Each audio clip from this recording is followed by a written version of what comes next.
ভোরের তারার মতো আমরা নাচুক, ফুলের পাপড়ির মতো আমাদের মন। আমরা জোয়ান যুবতী সেজে ঘুরে আছে, পা থেকে মাথা পর্যন্ত সব সাজানো, পায়েতে ঘুমের পাখি ঝেরার ঝেরার, মাথায় কালো চুল আতর, চোখ দিয়ে আগুনের ঝিলিক বেরোয়। আমাদের গালগুলো ফুলের পাপড়ির মতো, আমাদের স্তরে দুধ আছে সাত পাতার মধুর মতো। ও জন যুবক আগিয়ে চলো, তোমরা যদি ওদেরকে মেরে দিয়ে আসো আমরা দেহ দান করব, তোমরা আমাদেরকে নিয়ে ফুর্তি করবে, মজা করবে। অন্যথায় তোমরা যদি কি করো ফিরিয়ে আসো, তবে তোমাদেরকে ধিক্কার জানাবো। একদিকে চলেছে নর্তকীর নাচন, অপর দিকে চলেছে রসুলের কন্দন।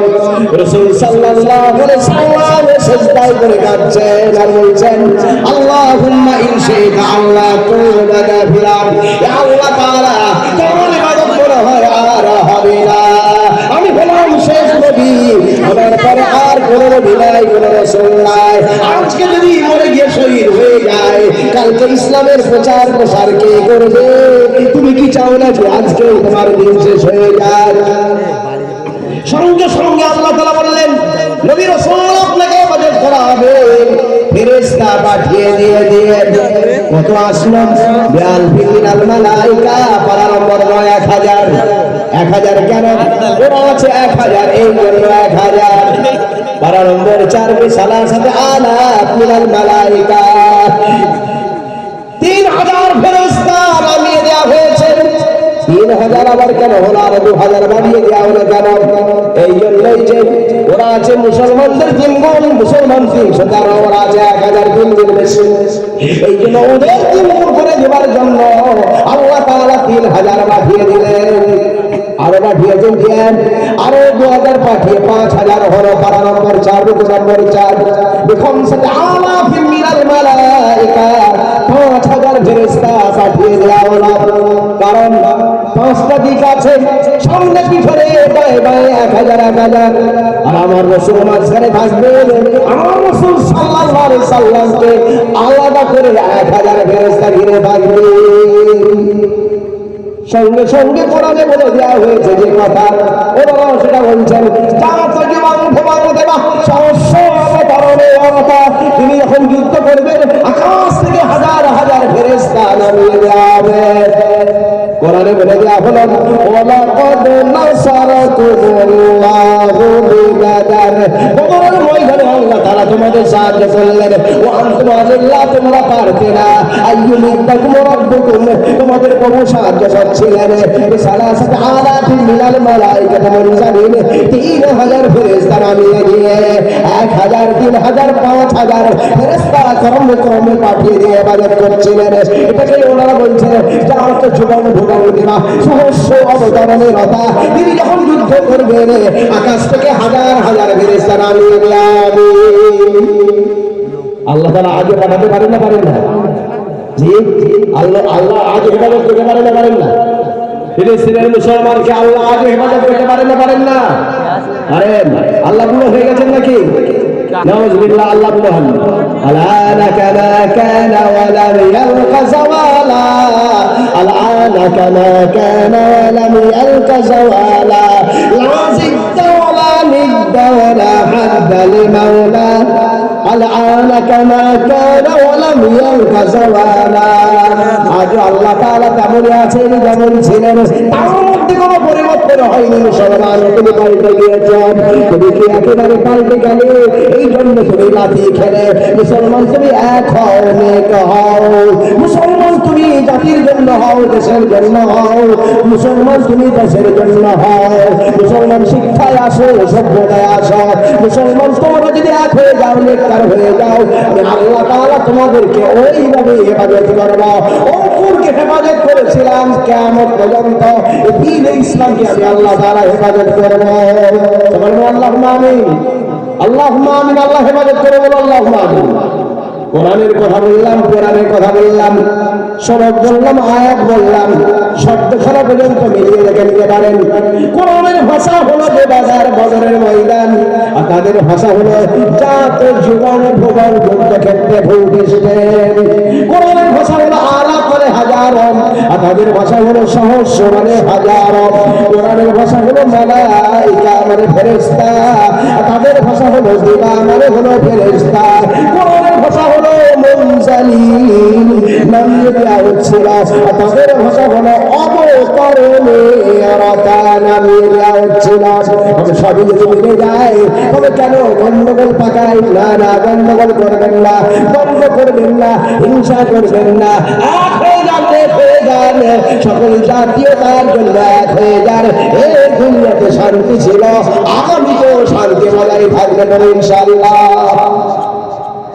লড়াই হয়েছে কিসের জন্য? আত্মরক্ষার জন্য, দেশ রক্ষার জন্য, জাতির জন্য, দেশের জন্য, নিজের জন্য নয়। এ কথা তাদের কেতাবে, আমাদের কেতাবে আছে, সমর্থন করার জন্য। রাসূলুল্লাহ সাল্লাল্লাহু আলাইহি সাল্লামের আরো প্রমাণ বলা আছে, খাতনার কথাও বলা আছে, যাকে আমরা বলি মুসলমানি। খাতনা এ খসনা মুসলমানিটাও বলা আছে। কিরম বলছে? আল খিতানু মিনাল ফিতরা, খাতনা করা, সন্ন্যাসীকরণ, এটা হলো ইসলামিক বিধান। আমি বলি প্রাকৃতিক বিধান, না করলে রোগ হয়, হয়েছে ও তাই, মারাত্মক রোগ হয়েছে। Acquired immunodeficiency syndrome, HIV, human immunodeficiency virus positive হয়েছে, যার হয় তার বংশ ধ্বংস হয়ে যায়, বংশ বিস্তার করতে পারে না। রোগ হলে রোগ হবে, আর তাকে ভালো করা যাবে না। জ্বর হলে জ্বরই হবে, সর্দি হলে সর্দি হবে, ঘা হলে ঘা হবে। এর মানে কি? এডস মানে হলো অ্যাকোয়ার্ড ইমিউনোডেফিসিয়েন্সি সিনড্রোম। রক্ত পরীক্ষা করা হয়, HIV, human immunodeficiency virus positive, মানে হলো রোগ ক্ষমতা তার শেষ হয়ে গিয়েছে। বিশ্ব স্বাস্থ্য সংস্থা তারা বললেন কি, এই রোগ হলে দেখো, রোগ হবার আগে একটা প্রতিবন্ধক আছে, প্রতিষেধক আছে, সেটার নাম কি? খাতনা করো। খাতনা করলে এই রোগটা হওয়ার সম্ভাবনা 50% কমে যায়। আজকের ডাক্তার বাবুরা সকলে মিলে যা পরীক্ষা নিরীক্ষা করে বলেন, হযরত মুহাম্মদ সাল্লাল্লাহু আলাইহি সাল্লাম বহুদিন আগে বিনা পরীক্ষা নিরীক্ষায় একাই সেটা করে দেখিয়ে দিয়েছে। যারা দাবিদার 5000 বছর আগেকার, তারা বলছেন কি, জাত জীবন ভুবন দেবা নিপলিঙ্গ ছেদ 10 কোটি শৈলে বনস্পতি, নিমানে ওয়ালা, উপমানে ডগা, লিঙ্গ মানে লিঙ্গ, ছেদ মানে কাটা, নিপলিঙ্গ ছেদ মানে হলো লিঙ্গের অগ্রভাগ থাকবে তার কাটা। বুঝতে পারছেন না? পারেন? একটা শব্দ ছেড়ে দিয়েছে, লিঙ্গ মানে লিঙ্গ, এর ব্যাখ্যা করিনি। কারণ বাপ আছে, ভাই আছে, মা আছে, বোন আছে। নিপলিঙ্গ ছেদ, লিঙ্গের অগ্রভাগ থাকবে তার কাটা। আল খিতানু মিনাল ফিতরা, খাতনা করা ইসলামিক বিধান। ওনারা বলছেন নিপলিঙ্গ ছেদ, লিঙ্গের অগ্রভাগ থাকবে তার কাটা। হযরত মুহাম্মদ সাল্লাল্লাহু আলাইহি সাল্লামের কথা বিজ্ঞানের সঙ্গে মিলে যায়, কোরআনের সঙ্গে মিলে যায়, অন্যান্যের সঙ্গে মিলে যায়, সকলের সঙ্গে মিলে যায়। ওয়াজিরের ভাষা আল্লাহু আকবার, আল্লাহু আকবার, আল্লাহ সর্বশ্রেষ্ঠ, আল্লাহ সর্বমহান। এটাকে ওনারা বলছেন আল্লাহু দ্রষ্টাং, আল্লাহু স্রষ্টাং, আল্লাহ সর্বশ্রেষ্ঠ, আল্লাহ সর্বমহান।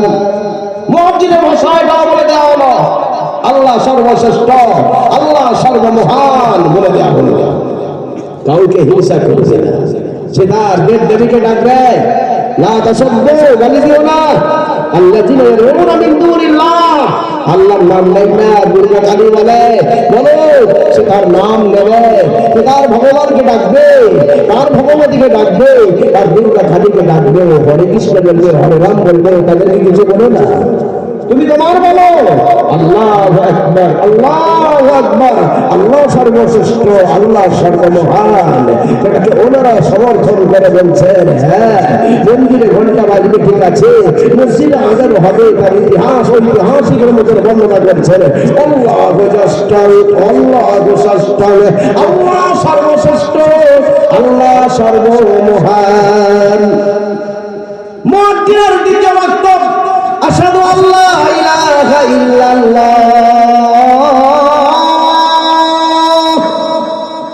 প্রদান করি। আল্লাহ ব্যতীত কোনো উপাস্য নমস্য পূজ্য আর কেউ নাই। ওনারা বলছেন পরমং পূর্ণং ব্রহ্মণং আল্লাহ আল্লাহ, আল্লাহ ব্যতীত কোনো উপাস্য